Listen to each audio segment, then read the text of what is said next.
तर मित्रांनो, cricket live चॅनलवर स्वागत आहे तुम्हा सर्वांचं. एक दिवसाच्या गॅपनंतर आपण भेटतो आहोत. कारण काल काहीच मॅच नव्हत्या, त्यामुळे मी काही व्हिडिओ केला नाही. आज दोन मॅच झाल्या. एक रायझिंग स्टार जो कप चालू आहे, इमर्जिंग रायझिंग स्टार, त्याच्यामध्ये ओमन वर्सेस इंडियाची मॅच होती, जी इंडिया आता जिंकली. India 1/6 wicket. आणि एक पाकिस्तान वर्सेस झिम्बाब्वे होती, जी ट्राय नेशन त्यांची सिरीज चालू झाली आहे. पाकिस्तान, श्रीलंका, झिम्बाब्वे. त्याची झिम्बाब्वे आणि पाकिस्तानची आज मॅच होती, जी पाकिस्तान 1/3 विकेट्स, नाही सॉरी 5 विकेट्स. तर पहिली आपल्या मॅचबद्दल बोलूया. ओमानची पहिली बॅटिंग आली, त्या लोकांनी 135 केले, 7 विकेट लॉस. त्यांचे दोन ओपनर थोडेफार खेळले. हमीद मिर्झा तो फार खूप चांगला खेळला, 32 केले त्यांनी 16 बॉलमध्ये, 3 for 2 6. आणि करण सोनावले त्यांनी 12 केले 19 बॉलात. तर हा इंडियनच असावा. सोनावले आपल्या मुंबईकडून गेला असेल, इथे चान्स नाही मिळत तर तिकडे जाऊन आपलं नशीब आजमावलं असेल. आणि वसीम अली यांनी 54 केले 45 बॉल्समध्ये. आणि नारायण शिवस्वामी यांनी 16 केले 14 बॉलमध्ये. तर हेच टॉप स्कोरर होते. यांच्या व्यतिरिक्त बाकी 1 2 3 7 किंवा 8 असे रन आहेत. ते कसे बसे 135 केले त्यांनी. आपल्याकडून बॉलिंग चांगली टाकली. गुरुजापनीत सिंग 4 ओव्हर 37 रन देऊन 2 wickets. Suyash Sharma 4 over 12 runs देऊन 2 विकेट्स. आणि हर्ष दुबे 4 ओव्हर 30 रन्स देऊन 1 विकेट. आणि करण सोनावले नमन धीर 2 ओव्हर्स 5 रन्स 1 विकेट. इंडियाची बॅटिंग स्टार्ट तशी एवढी खास नाही झाली. आज वैभव सूर्यवंशी वेगळ्याच रूपात बघायला मिळाला आपल्याला. त्याचा स्ट्राईक रेट वगैरे. आज त्याने 13 बॉल खेळले 1-3 आणि रन केले 12, जे कधी आपल्याला असं बघायला मिळत नाही. त्याचे बॉल जास्त रन कमी असं. तर आज असं पण झालं आहे. प्रियांश आर्या दुसरा ओपनर 10 रन्स 6 बॉल. नमन धीर चांगला खेळला 30 रन्स 19 बॉल.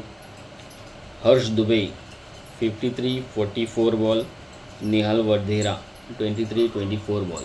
तर हर्ष दुबे बहुतेक मॅन ऑफ द मॅच राहिला असेल. 1 विकेट पण केला आणि 50+ रन पण केले. त्यांचा बॉलर जॉय करून आता त्यांनी 4 ओव्हर 18 रन देऊन 1 विकेट घेतला.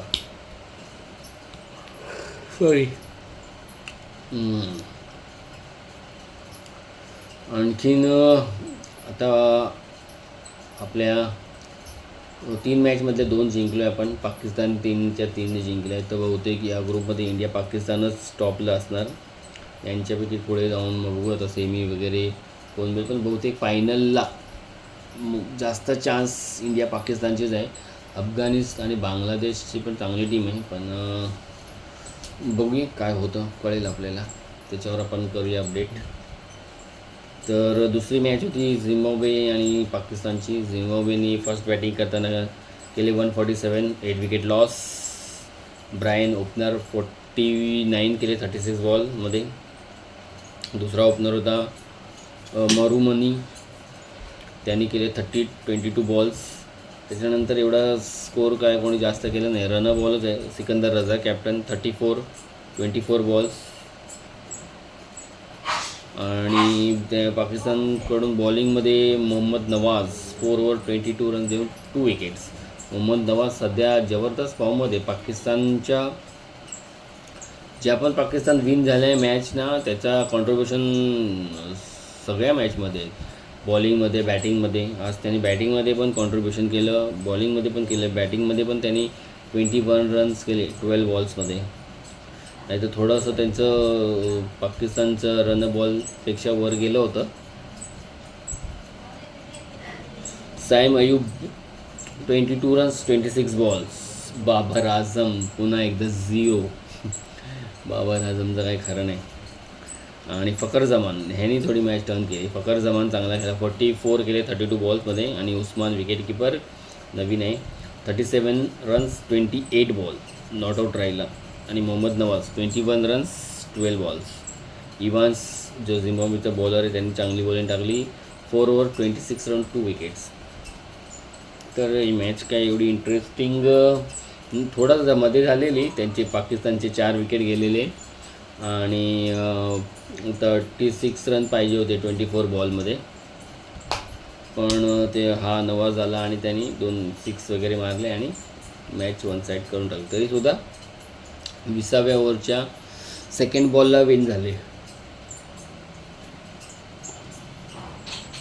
तर हा आहे दोन्ही मॅचचा लेखाजोखा.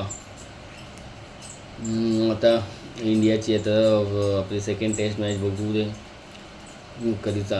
मला वाटतं 22nd चालू होणार आहे. त्याच्यावर पण आपण रिव्ह्यू देऊया. प्लेईंग 11मध्ये काय चेंजेस करतात आहे का. आणि खूप या मॅचवरून बहस झाली. पिचवरून, सिलेक्शनवरून, गौतम गंभीरच्या कोचिंगवरून बोलतात त्याला ॲज अ टेस्ट कोच म्हणून तो त्याचा रिझल्ट खूप पुअर आहे. 10मधल्या 6 मॅच काहीतरी हरला आहे म्हणून वगैरे असं काय आहे. तर हां कुठे कुठे टॅक्टिकली वाटतात चुका भरपूर होतात. ते लेफ्टी रायटीचं कॉम्बिनेशन करणं, ऑलराऊंडर जास्त खेळणं टीममध्ये, पिचबद्दल एवढं कॉन्ट्रोवर्सी काय कळतच नाही. राहुल द्रविड वगैरे रवी शास्त्री होता तेव्हा एवढे नाही इश्यू व्हायचे. बघा कसे सॉर्ट आऊट करतात आहेत काय माहिती.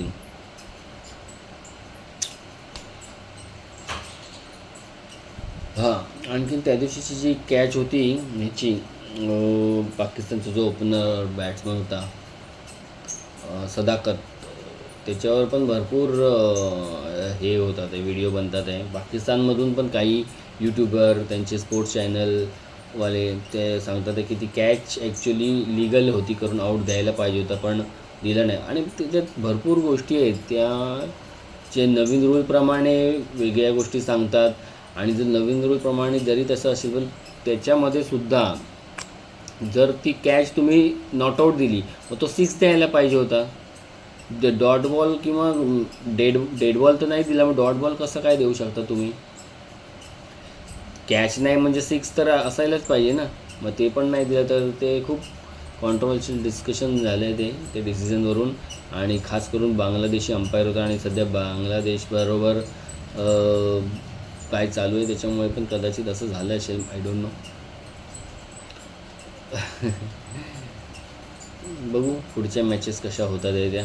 तोपर्यंत असंच लाईक करा, सबस्क्राईब करा आणि चॅनलसोबत जोडून राहा. थँक्स.